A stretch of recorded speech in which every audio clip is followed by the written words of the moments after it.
Hello dear friends, welcome back to Agricultural Sciences. Myself Alok Dwivedi and today we will discuss about how to select the most suitable crops for multiple intensive cropping. दोस्तों आज हम discuss करेंगे कैसे कि most suitable crops को हम लोग select करेंगे मल्टीपल इंटेंसिव क्रॉपिंग के लिए, या यूँ कहें कि कैसे आप अपने क्रॉपिंग को इंटेंसिफाई करेंगे और उन क्रॉप्स का चुनाव कैसे करेंगे जिससे कि आपकी क्रॉपिंग इंटेंसिफाई हो जाए। तो उनके बारे में आज हम लोग डिस्कस करेंगे डिटेल में। दोस्तों फंडामेंटल्स ऑफ एग्रीकल्चर की सीरीज है जिसमें कि हम लोग चैप्टर 2 पर हैं, क्रॉपिंग सिस्टम एंड पैटर्न पर, और चैप्टर 1 को हम लोगों ने फिनिश कर लिया है। आप इसे प्लेलिस्ट में जाकर देख सकते हैं और उनका थैंक यू प्लेलिस्ट बनी होगी तो वहाँ पर इसको जाकर आप देख सकते हैं। चैप्टर 1 को अगर आपने नहीं देखा है तो वहाँ पर जाकर एक बार पूरा समझ लीजिएगा, फिर ये चैप्टर 2 आपको समझ में आएगा। चलो दोस्तों हम लोग अब बात करते हैं सेशन के बारे में, जो कि हमारा choice of the crops for multiple cropping है। दोस्तों आप कैसे चुनाव करेंगे क्रॉप्स का, ये आपके लिए बहुत इंपॉर्टेंट रहता है अगर आपको एक डिजायर्ड यील्ड को गेन करना है। तो दोस्तों सबसे पहले हम बात करेंगे कुछ 3 जो फंडामेंटल पॉइंट्स हैं जिनको आपको याद रखना है किसी भी क्रॉप्स को सिलेक्ट करते वक्त। दोस्तों सबसे पहली बात तो आपको जो है देखना है कि जो 2 क्रॉप्स होंगी, दोस्तों हम लोग बात करें यहाँ पर मल्टीपल क्रॉपिंग की, इसका मतलब कि 2 या 2 से अधिक क्रॉपिंग होंगी यहाँ पर। ठीक है, तो ये आपको एक बेसिक आइडिया लेकर चलना है कि जब मल्टीपल क्रॉपिंग की बात होगी, इंटर क्रॉपिंग की बात होगी, तो 2 या 2 से अधिक क्रॉप्स की हम लोग जो है हमेशा बात करते हैं। दोस्तों आपको सबसे पहला पॉइंट ये याद रखना है कि एलोपैथिक इफेक्ट बिल्कुल भी क्रिएट नहीं होना चाहिए, या यूँ कहें कि न्यूट्रिएंट जो डिमांड है दोनों ही क्रॉप्स की, वहाँ पर बिल्कुल भी इंटरफेरेंस नहीं होना चाहिए एक दूसरे के क्रॉप्स में। मतलब कि दोनों ही क्रॉप का जो न्यूट्रिएंट डिमांड है वो बिल्कुल अलग होना चाहिए। एक का अगर ज़्यादा है तो एक का कम हो। अगर एक कोई क्रॉप है जिसका माइक्रो न्यूट्रिएंट जिंक और मोलिब्डेनम है वो ज़्यादा यूज़ करता है उसको, तो दूसरा क्रॉप जो हो उसका जिंक और मोलिब्डेनम ना हो, उसका हो आयरन या फिर मैग्नीशियम। इस तरीके से जो है आपको चुनाव करना है कि दोनों के बीच में बिल्कुल भी न्यूट्रिएंट अपटेक की डिमांड ना बढ़े, और ऐसे क्रॉप्स का चुनाव करें जिनमें कि डिप्लीशन ऑफ न्यूट्रिएंट्स का रिस्क बिल्कुल भी ना हो। दोस्तों जैसे कि मैं आपको एग्जांपल देता हूँ कि कुछ क्रॉप्स हैं जैसे कि आपकी कॉटन हो गई, दूसरी आपकी जूट हो गई। तो ये जो क्रॉप्स हैं दोस्तों ये काफ़ी जो है इनमें न्यूट्रिएंट अपटेक की डिमांड होती है।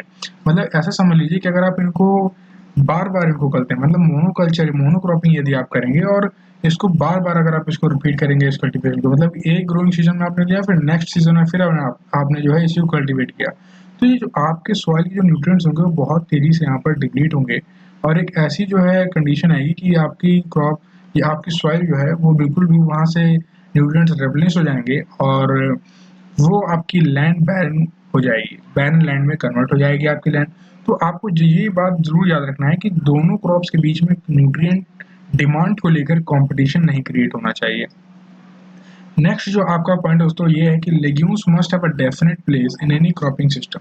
मतलब कि जो लेग्यूम्स हैं दोस्तों, जो आपकी दलहन फसलें हैं, जो दलहन फसलें हैं दोस्तों, इनका एक बहुत ही अच्छा यूँ कहें कि एडवांटेज है अगर आप इनको ग्रो करते हैं फील्ड में। तो पहली बात तो जो इनका फर्स्ट एडवांटेज दोस्तों वो ये है कि ये आपके नाइट्रोजन को फिक्स करते हैं, एटमॉस्फेरिक नाइट्रोजन को फिक्स करते हैं रूट नोड्यूल्स में प्लांट्स के। तो इससे क्या होता है कि आपके जो सॉइल में न्यूट्रिएंट्स की जो अवेलेबिलिटी है वो बढ़ जाती है। दूसरा कि जो इनकी जो डिमांड होती है ग्रोथ की बहुत लिमिटेड होती है। दोस्तों इनकी जो वाटर न्यूट्रिएंट्स हैं, जो लाइट डिमांड है ये काफ़ी लिमिटेड होती है, बहुत एक्सेसिव अमाउंट में ये इनको ज़रूरत नहीं पड़ती है इन चीज़ों की। तो इसलिए लेग्यूम्स को आप अपनाएं इंटरक्रॉपिंग मल्टीपल क्रॉपिंग सिस्टम करते हुए, जिससे कि आपके लैंड इंटेंसिफाई हो और आप मल्टीपल इंटेंसिव क्रॉपिंग के गोल को अचीव कर पाएँ।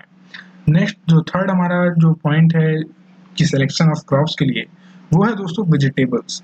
आप वेजिटेबल्स को भी एज अ इंटर क्रॉप या इंटेंसिफाई करने के लिए यूज़ कर सकते हैं, क्योंकि दोस्तों जो वेजिटेबल्स हैं इनका एक काफ़ी अच्छा जो है आप कहेंगे कि कॉन्सिक्वेंसेस रहे हैं क्रॉपिंग के दौरान, क्योंकि दोस्तों इसके 2 बेनिफिट्स हैं।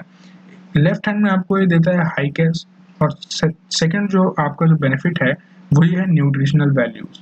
तो जो आपको कैश भी मिलेगा दोस्तों और न्यूट्रिशनल वैल्यूज भी मिलेगी आपको इसको ग्रो करने पर। कैसे मिलेगा भी है आपको समझाता हूँ।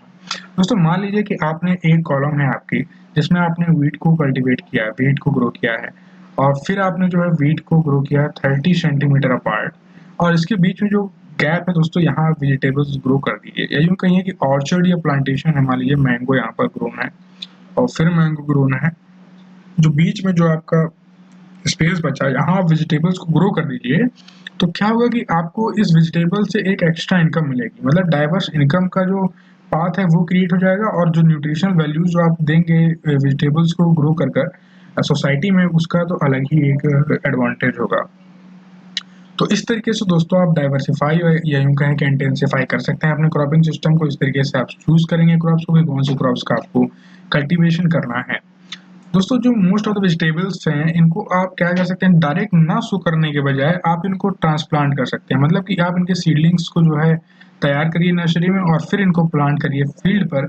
तो इससे क्या होगा दोस्तों, जो मेन फील्ड ड्यूरेशन है, या जो कहें कि क्रॉप्स मान लीजिए आप जब एक साथ सो करते हैं, तो जो मेन फुल ड्यूरेशन मतलब कि दोनों के बीच में जो कंपटीशन क्रिएट होता है वो लेस हो जाएगा। क्योंकि मान लीजिए आपने वीट को ग्रो किया है और इसके बगल में आप चाहते हैं कि मटर बो दीजिए, दोस्तों अगर आप इसको एक साथ बोएंगे तो थोड़ा सा कंपटीशन क्रिएट हो जाएगा न्यूट्रिएंट्स को लेकर, या जो भी आपके रिसोर्सेज हैं जैसे कि वाटर, न्यूट्रिएंट्स, लाइट हो गए, तो इन सब का जो है कंपटीशन क्रिएट हो जाएगा। थोड़ा सा तो हिंड्रेंस आएगा ही जरूर। तो अगर आप क्या करें कि जो प्लांट, जो आपके पी के जो है सीडलिंग्स यदि आप ट्रांसप्लांट करते हैं डायरेक्ट, तो जो इससे क्या होगा कि जो वीट का जो ग्रोथ होगा ये बहुत अच्छा होगा, इसको टाइम मिल जाएगा, और ये आप जो है एक तरीके से यूँ कहें कि बहुत ही अच्छे तरीके से पनप जाएगा सॉइल में। इसको जो है किसी तरीके का कंपटीशन नहीं क्रिएट होगा इसके ग्रोथ के दौरान। तो ये एक फ़ायदा होगा आपको वेजिटेबल्स को अगर आप ट्रांसप्लांट करते हैं, बजाय कि आप इसको डायरेक्ट सीड को सो करें लैंड में। तो ये जो है आपको इससे एक फ़ायदा मिलेगा। नेक्स्ट जो पॉइंट है आपको याद रखना है दोस्तों कि इनको आप इंटर स्पेसेस में ही ग्रो करें, जैसे कि orchards and plantation best example है दोस्तों इस इंटेंसिफिकेशन के बारे में। कि मान लीजिए कि आपने ऑर्चर्ड्स एंड प्लांटेशन है आपके पास, प्लांटेशन करें आप किसी चीज़ का या ऑर्चर्ड्स करें, तो इनके बीच में दोस्तों जो गैप होते हैं दो कॉलम के बीच में वो काफ़ी ज़्यादा होता है, रो टू रो गैप काफ़ी ज़्यादा होता है। तो जो स्पेसेस हैं ऑर्चर्ड्स के बीच में वो यूं ही रह जाती हैं, उनमें आप कुछ कल्टीवेशन नहीं करते हैं। तो मल्टीपल, जैसे कि हम लोग बात करें मल्टीपल टिश्यू क्रॉपिंग की, तो यहाँ पर बात होती है जब भी इंटेंसिफिकेशन आ जाए दोस्तों या इंटेंसिटी आ जाए, तो इसका मतलब है कि गहनता से मतलब है, मतलब कि वहाँ पर जो number of population of plant होगी वो ज़्यादा होगी, वो आपको बढ़ाना है। तो यही हमारा मेन गोल रहता है जब भी हम इंटेंसिफिकेशन या इंटेंसिटी ऑफ प्लांट की बात करते हैं। तो जो दोस्तों यहाँ पर स्पेस जो बचेगी, यहाँ पर आप क्या करेंगे, वेजिटेबल्स को ग्रो कर देंगे। ये बेस्ट एग्जाम्पल होते हैं ऑर्चर्ड्स एंड प्लांटेशन में, काफ़ी अच्छा जो है आपको ये अपॉर्चुनिटी मिलती है इनको ग्रो करने की। नेक्स्ट जो पॉइंट दोस्तों आपका ये है कि they can be inter and relay crops, serial based crops. तो ये क्या हो सकते हैं, inter and relay crop, serial based crops भी हो सकती हैं ये। दोस्तों आपको जो याद रखना है, मेन वो याद रखना है कि जब भी आप सीरियल्स के साथ ग्रो करेंगे क्रॉप्स को, तो आपको शॉर्ट ड्यूरेशन क्रॉप्स या फोटो पीरियड इंटेंसिव जीनोटाइप्स को आपको चूज करना है, जिससे कि दोनों के बीच में कॉम्पिटिशन ना क्रिएट हो और आपको यील्ड बिल्कुल भी हिंडर ना हो।